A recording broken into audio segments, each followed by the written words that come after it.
कसरी लभ पर्यो तिम्रो? लभ मेरो 7 क्लासमा पढेको उसँग। ए 7 क्लासदेखि लभ परेको? कसरी लभ पर्यो? हामीलाई के देखेर के? त्यसो फर्स्ट टाइम म चाहिँ 7 क्लास फेल भएर फेरि 7 क्लास जोइन गरेको थिएँ। अनि त्यही टाइममा ऊ नयाँ एडमिसन पाएर रहेछ अनि धक्क देखेको त यस्तो भइरह्यो। यस्तो हावाहरू उड्यो।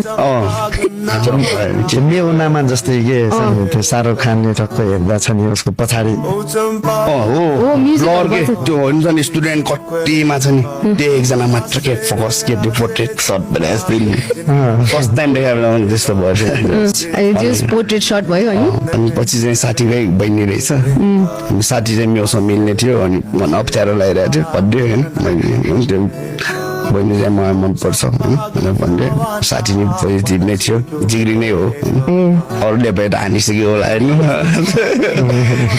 अनि त्यस कुरा गऱ्यो भयो 2-3 वर्ष 2 वर्ष जति 1-1.5 वर्ष जति चाहिँ टाइम लाग्यो पट्याउनलाई। अलिक टाइम लाग्यो त्यस वेटिङमा थिएँ म चाहिँ भनौँ न। अब त्यहाँदेखि ल परेको थियो बिचमा कति छुट्टियो कति गऱ्यो होइन भयो होइन तर पनि अहिलेसम्म चाहिँ स्टिल छ र अहिले चाहिँ हाम्रो विवाह भइसक्यो। वाह विवाह भइसक्यो क्या त्यो वर्डलाई क्या उद्दिएको कि उसले हाम्रो चाहिँ विवाह भइसक्यो।